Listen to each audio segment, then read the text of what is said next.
Bom dia, pessoal. Olá, tudo bem com vocês?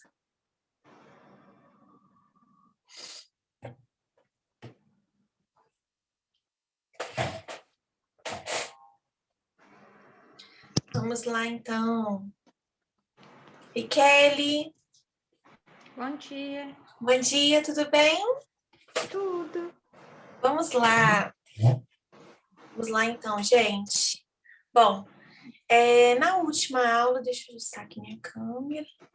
Bom, na última aula, gente, nós iniciamos aí o estudo a respeito da legitimidade e faltou eu explicar para vocês é, duas situações, né, relativas à legitimidade passiva. Deixa eu só acender aqui. Pronto, agora ficou bem melhor. Muito melhor.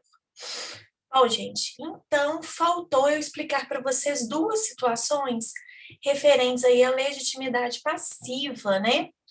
E essas duas situações elas se referem à questão do responsável titular do bem vinculado por garantia real ao pagamento do débito, tá? Que seria uma situação semelhante à do fiador, mas não é a situação do fiador, tá? É o responsável, ou seja, alguém que tem a responsabilidade pela dívida, que é proprietário, que é dono de um bem que está vinculado por algum tipo de garantia real ao pagamento do débito. Então, uma situação semelhante à do fiador, mas não é a situação do fiador, tá? Mas é uma situação bem semelhante à do fiador.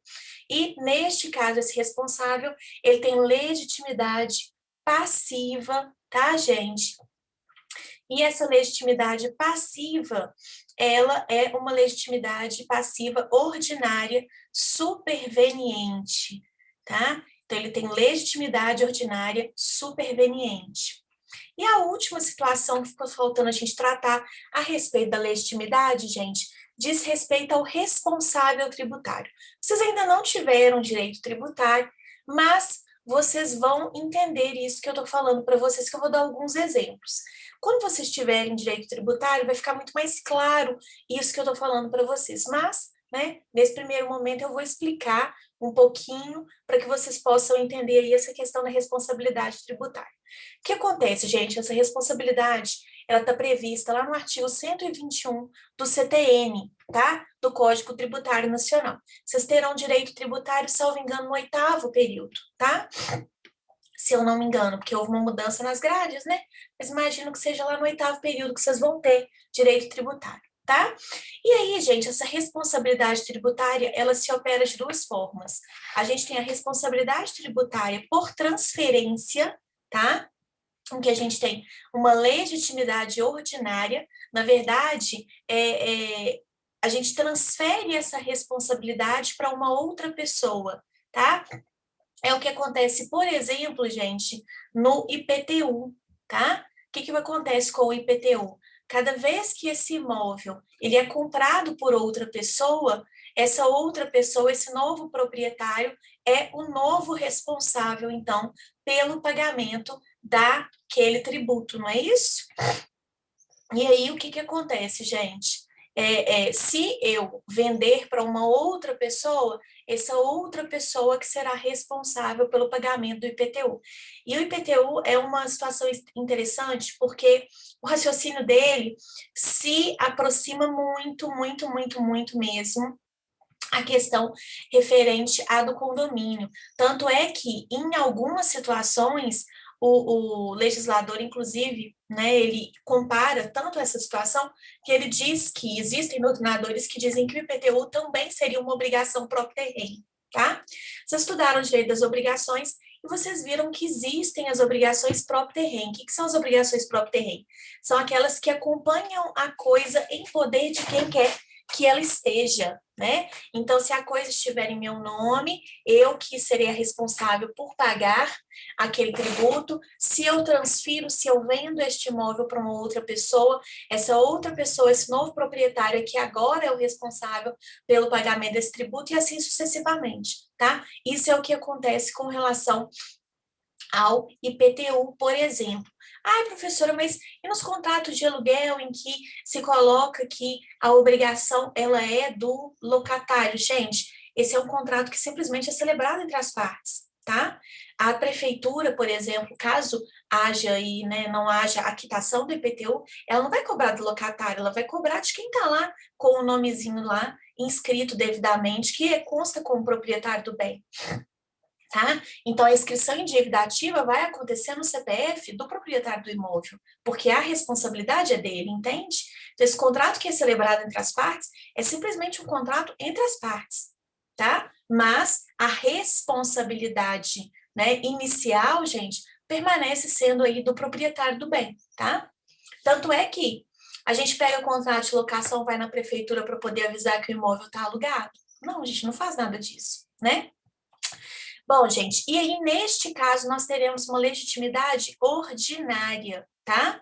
E a questão de se ela é primária ou superveniente é algo controvertido, tá? Mas, né, basicamente, essa legitimidade seria uma legitimidade ordinária primária, tá? Por quê? Porque, na verdade, você, a partir do momento que você transfere o bem para uma outra pessoa e a transferência também deste tributo, a pessoa, né, que antigamente era responsável pelo bem, ela deixa aí de ter qualquer tipo de obrigação com relação a este bem. Daí a importância também de quando vocês forem comprar algum imóvel, vocês verificarem a questão relativa a CND, tá? Emitida pela prefeitura a respeito dos débitos de IPTU e também a CND, obviamente, né? Não é o caso, não é essa situação, mas aproveitando o gancho, a CND também referente aos condomínios, para que vocês não tenham nenhum tipo de surpresa desagradável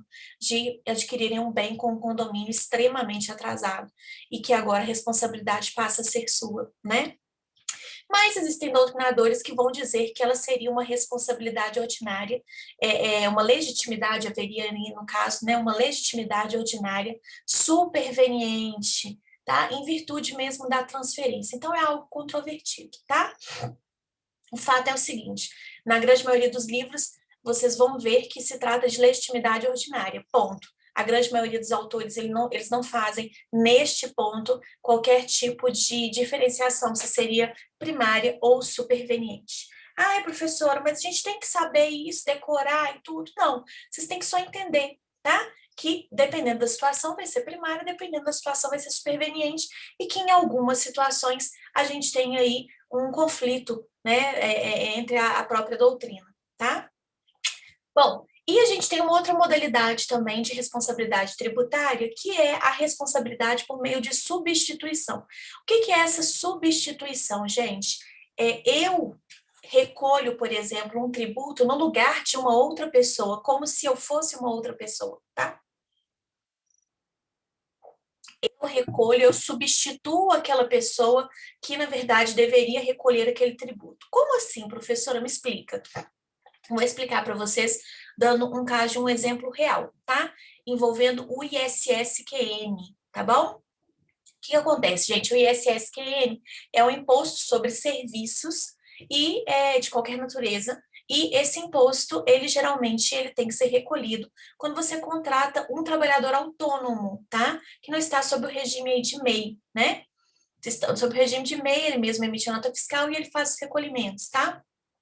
Mas suponhamos que você está contratando uma pessoa e você pagará ela com um recibo de prestação de serviços autônomos, tá?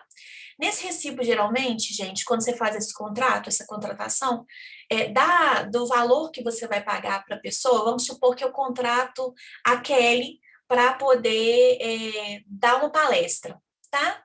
E eu ofereço, então, para a Kelly R$ 100 a hora aula, que é um pagamento muito bom, tá? R$ 100 a hora aula é um valor muito bom. Aí eu ofereço, então, para ela, praticado no mercado, né, gente? Ofereço para ela, então, R$ 100 a hora aula e ela aceita. E aí eu vou pagar para ela vai fazer essa palestra vai ter duração de 3 horas, tá? Desse valor que eu vou pagar para a Kelly, eu tenho que descontar o INSS, tá? Então, eu tenho que descontar um valor relativo ao INSS, que até então era de 11%. Não sei se houve algum tipo de modificação nessa alíquota, mas até então, para prestador de serviço autônomo, a alíquota era fixa de 11%. Então, eu teria que descontar 11% dessa remuneração dela, tá? E aí emitir uma guia juntamente com 20% que eu teria que pagar, que seria aí basicamente o recolhimento patronal, digamos assim, do INSS, e eu também tenho que descontar o valor referente ao ISS-QN. Era antigamente 2%, salvo engano agora, aqui em Belo Horizonte, os valores eles estão sendo praticados em 3%, tá? Salvo engano. Então, eu tenho que descontar também o valor do ISS-QN. Esse valor do ISS-QN, gente, eu desconto por quê?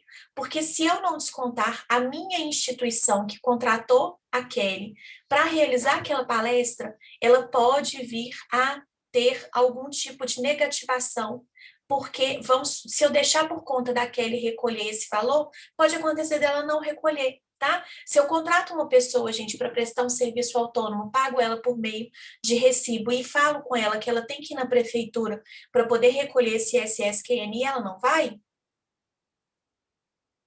depois quem vai responder por isso, quem pode vir a responder por isso, sou eu. Como assim, professora?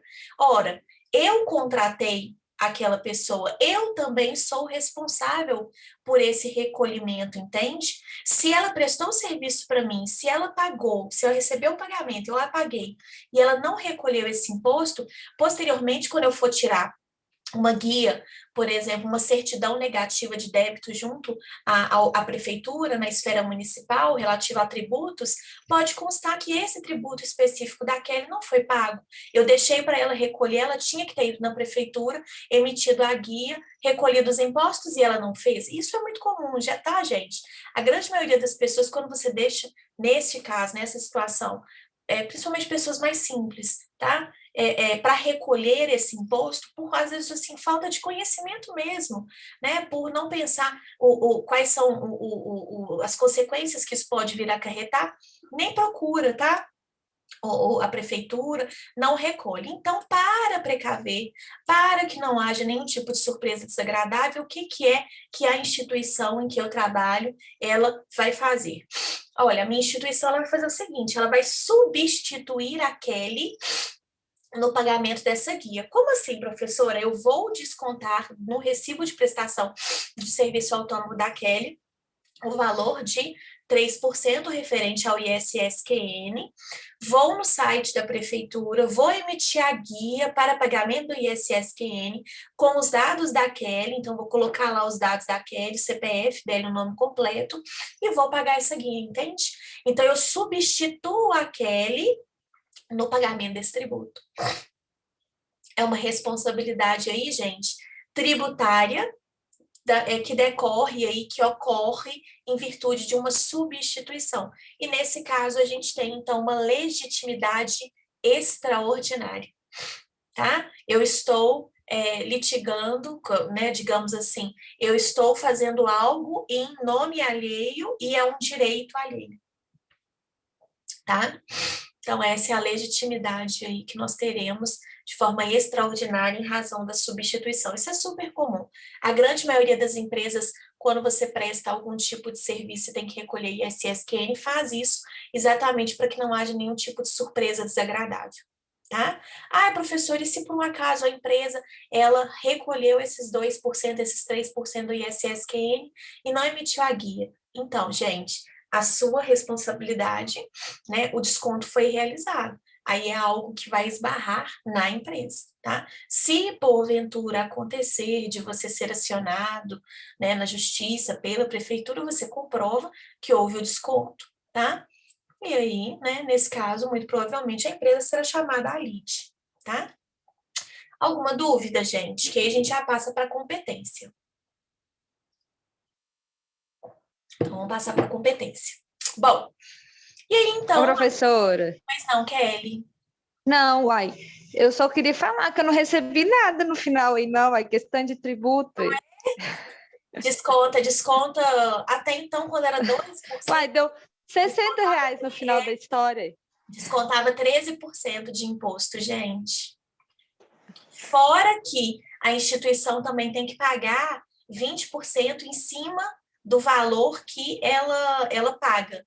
Então, por exemplo, se eu estou te pagando R$ 300, que seria 3 horas aula, eu vou descontar de você 13 ou 14%, dependendo da alíquota ali do ISSQN, que eu acho que agora está em 3%, e a instituição ainda vai ter que emitir uma guia de 20% em cima desses R$ 300, que é de responsabilidade da instituição, entendeu?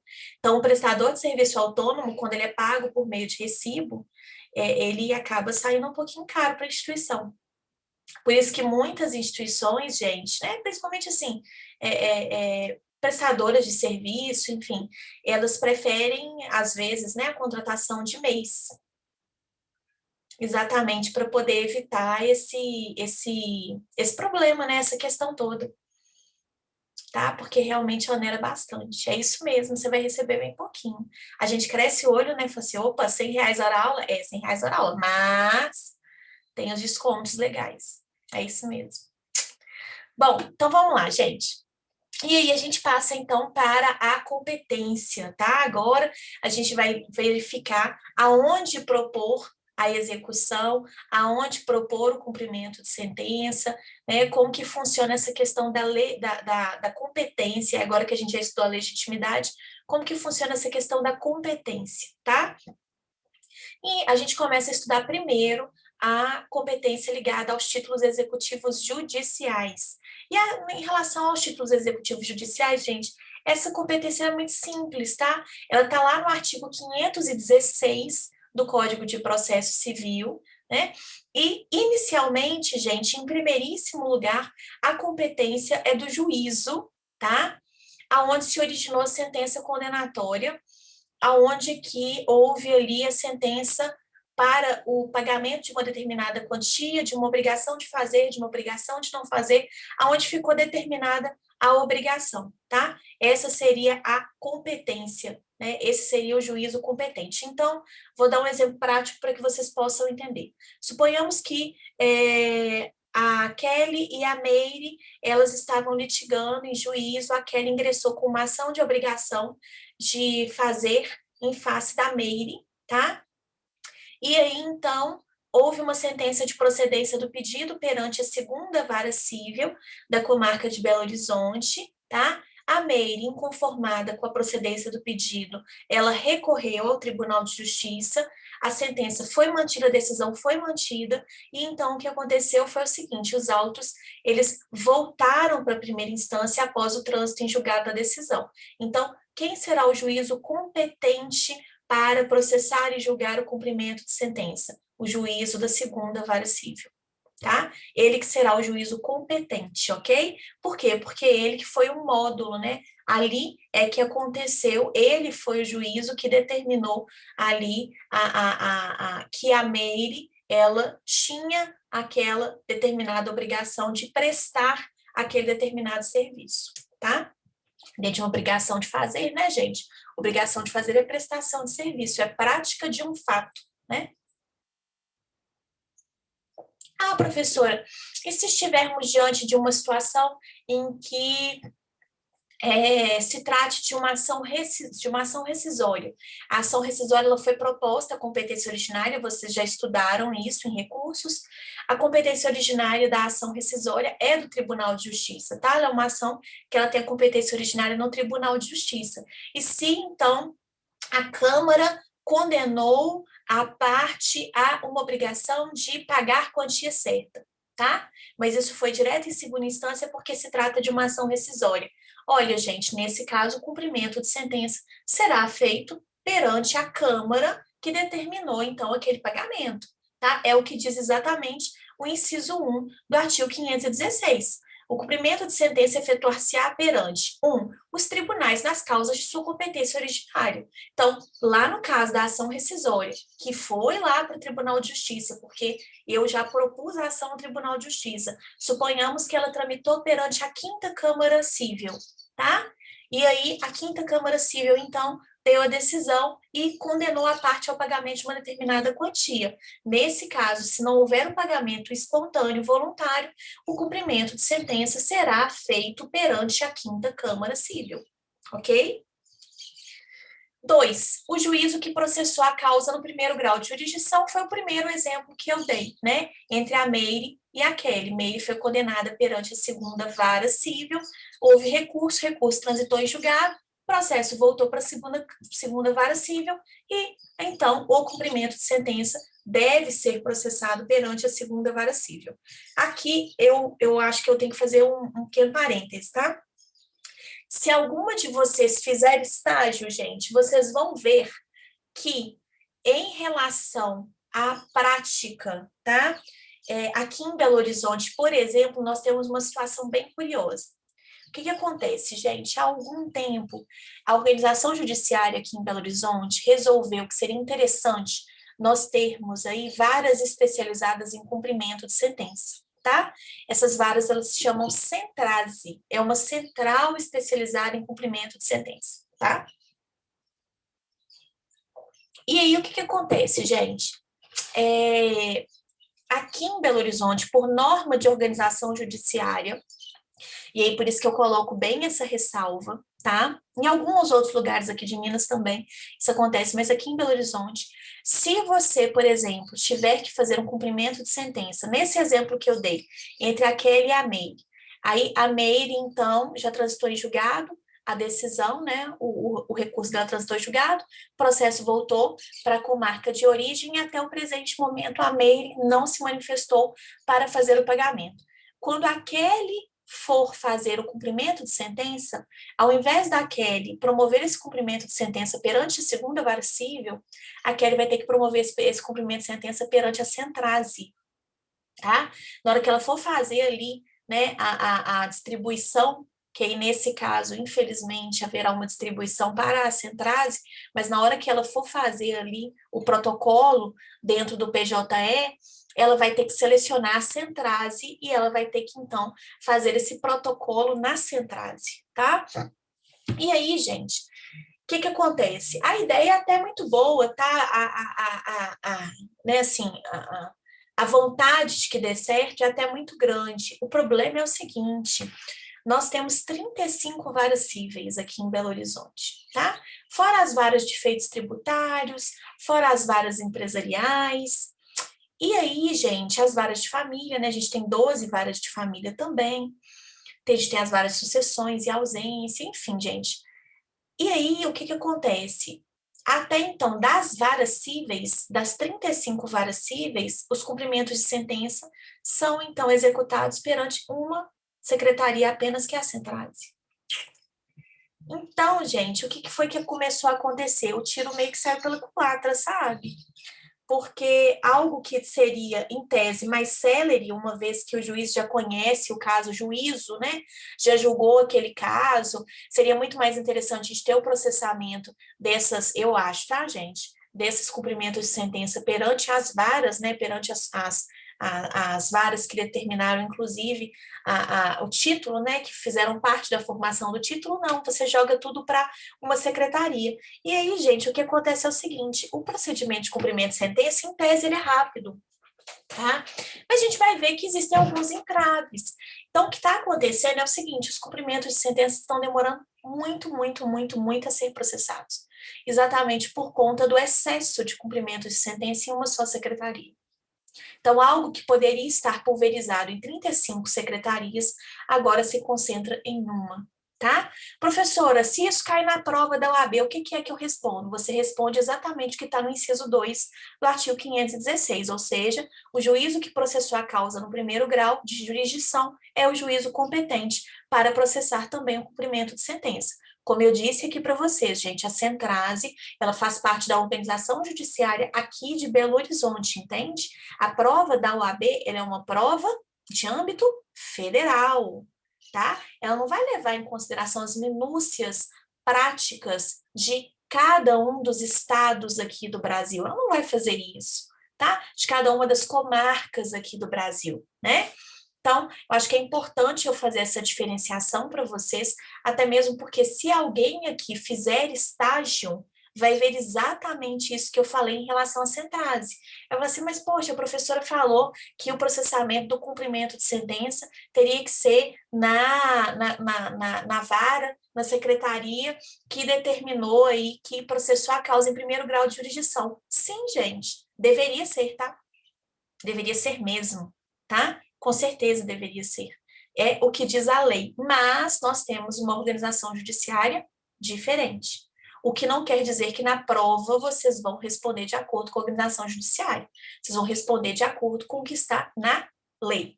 Tá bom, gente? Acho que é importante a gente destacar isso. Bom, e em terceiro lugar, gente, levando em consideração também aí o artigo 516, a outra regrinha de competência é de que, se tratar de sentença penal condenatória, se a gente for fazer a execução civil de uma sentença penal condenatória, gente, a gente vai ter que fazer esse cumprimento de sentença perante uma vara civil, tá? O que acontece? Quando a pessoa é condenada na esfera penal, isso gera o dever de indenizar na esfera civil. Inclusive, o juiz da esfera penal, ele pode fixar um mínimo de indenização, valor mínimo de indenização, tá, gente? Que pode ser aumentado se a vítima, por exemplo, considerar que aquele valor é um valor muito baixo, tá? Para o tamanho da agressão que ela sofreu em relação ao direito dela. Então, o que ela vai fazer? Ela vai pegar essa sentença penal condenatória e vai ter que fazer a execução dessa sentença penal condenatória na esfera civil, tá? Se ela se conforma com o valor que já foi fixado, gente, a título de indenização, na sentença penal condenatória, ela simplesmente vai fazer o cumprimento de sentença perante qualquer uma das varas cíveis aqui, né, da comarca onde aconteceu ali o crime, tá? Onde ocorreu o fato, né? E aí, o que acontece, gente? Nessa situação específica, como não há nenhum processo anterior, a gente vai fazer uma distribuição mesmo. Só para perguntar uma coisa para vocês. Vocês sabem a diferença entre distribuição e protocolo?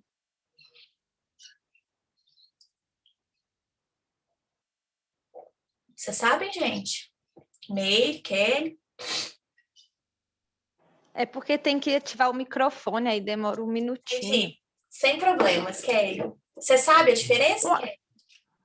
Acho que só, assim, genérico mesmo, mas deve ter um conceito mais eu quero saber técnico, né? Não, eu quero saber se, assim, se já de forma assim, prática vocês sabem o que é distribuição, o que é protocolo. Eu acho que um sei lá, se você for lá no balcão e o outro de acordo com a vara. Basicamente é isso. Tá vendo, assim, é bem... O que acontece? A distribuição, gente, ela vai acontecer quando não há nenhum processo em trâmite, né? Não há nenhum processo aí anterior em trâmite, você vai iniciar um novo processo, tá? Ah, professora, e se tiver um processo que existia e foi extinto, sem resolução do mérito? De toda forma, agora é um novo processo que, né, nessa situação, vai ser distribuído por dependência a esse processo que foi extinto, sem resolução do mérito. Então, a distribuição é quando você dá início a um novo processo, tá? Ela ocorre por meio da distribuição. Essa distribuição ela pode ser por meio de sorteio, quando não há nenhum processo anterior, que essa nova ação está vinculada a esse processo. Então, ela vai ser por sorteio, pode cair em qualquer vara, de acordo com as regrinhas de competência, em razão da matéria, né? Ou, se por um acaso houver um processo anterior e você quer uma discussão relativa a esse processo, tá? Ou esse processo anterior foi extinto sem resolução do mérito, você propôs uma nova ação, então, aí nesse caso seria uma distribuição por dependência, tá? Agora, se você simplesmente quer dar andamento processual, ou seja, já existe um processo e você que simplesmente quer anexar uma petição dentro deste mesmo processo apenas com a finalidade de dar andamento àquele processo. Você vai fazer isso através de protocolo, tá? Aí, gente, o que acontece? Com relação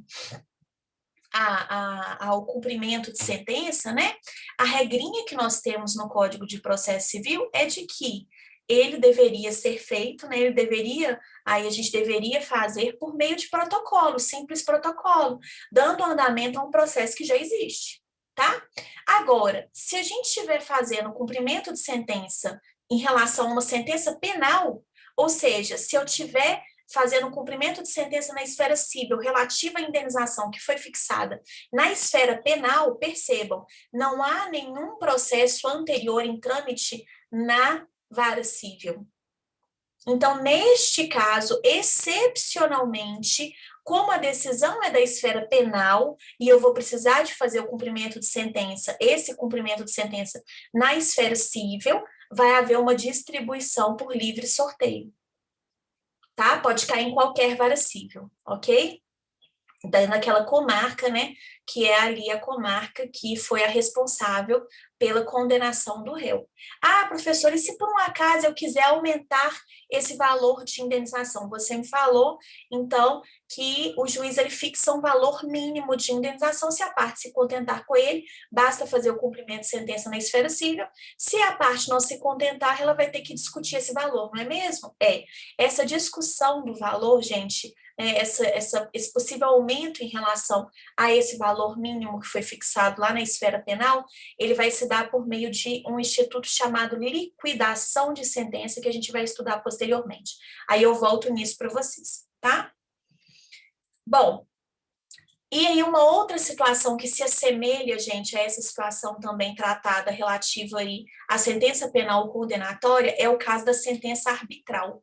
Professora, sentença arbitral? Sim, vocês, imagino que vocês já devem ter ouvido falar a respeito do procedimento de arbitragem, né? É um procedimento, gente, muito interessante. É um procedimento aí que trabalha, que está à disposição das partes para poder resolver um determinado conflito de uma forma extrajudicial, tá? Por que extrajudicial? Porque não é na justiça, mas existem câmaras aí de arbitragem vinculadas, né, ao Poder Judiciário, enfim, não é simplesmente abrir uma porta e falar assim, aqui é câmara de arbitragem, não é assim que funciona. O procedimento ele é totalmente sigiloso, o procedimento da arbitragem, tá? E é um procedimento, gente, que não é um procedimento barato, tá? Se a gente for pensar apenas em relação a valores, sem pensar no que está envolvido atrás desses valores, não é um procedimento barato, tá? E não há justiça gratuita em relação à arbitragem, não existe essa questão de justiça gratuita lá dentro, tá? Mas, em compensação, é um procedimento muito mais célere e é um procedimento muito menos desgastante para as partes, tá? Então, assim, compensa demais a questão da arbitragem, embora seja um procedimento com valor um pouco mais alto, né? Mas se a gente for pensar também, gente, no que está envolvido nesse valor, que é o seu tempo, e tempo é dinheiro. A gente às vezes não faz esse cálculo, né? De que tempo é dinheiro. No que está envolvido ali em relação ao seu tempo, ao seu desgaste, ao seu emocional, não é algo que fica tão caro assim, não. Tá? É claro que se eu não tiver condições, né, de pagar, realmente despender, gente, é algo que fica um tanto quanto inacessível, mas é bem interessante. E aí, então, a sentença que é dada nessa Câmara Arbitral, gente, ela é título executivo judicial, tá? Essa é uma outra pegadinha do malandro. O pessoal acha que por essa decisão ela vir de fora do judiciário, que ela seria uma decisão aí, que seria um título executivo extrajudicial. Acho que essa é uma das maiores pegadinhas do malandro que a gente já viu em todos os tempos. Na verdade, ele é um título executivo judicial, tá?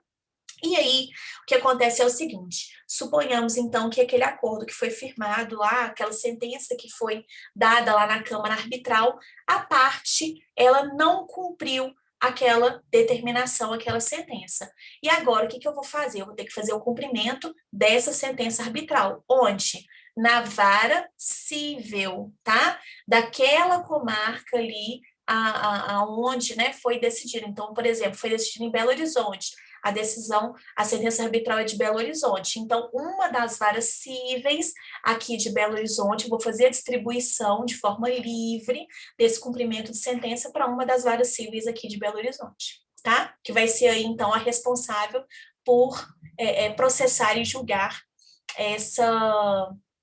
essa sentença, né? Vai ser aí responsável por processar e julgar esse cumprimento de sentença, melhor dizendo, tá?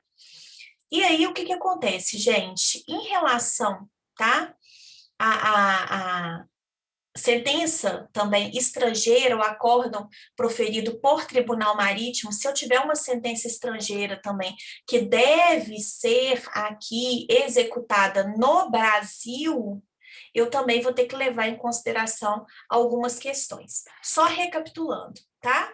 Se for sentença penal condenatória, como é que vai processar esse cumprimento de sentença? Em regra, justiça estadual, a justiça federal só se for parte, gente, União, autarquia federal ou empresa pública federal, tá? Em relação à competência territorial dessa sentença, desse cumprimento de sentença penal na esfera civil, é do lugar onde que o delito tiver acontecido, foro de domicílio do executado, tá? E a parte, ela pode ter essa escolha aí livre de aonde ela vai promover esse cumprimento de sentença, ok?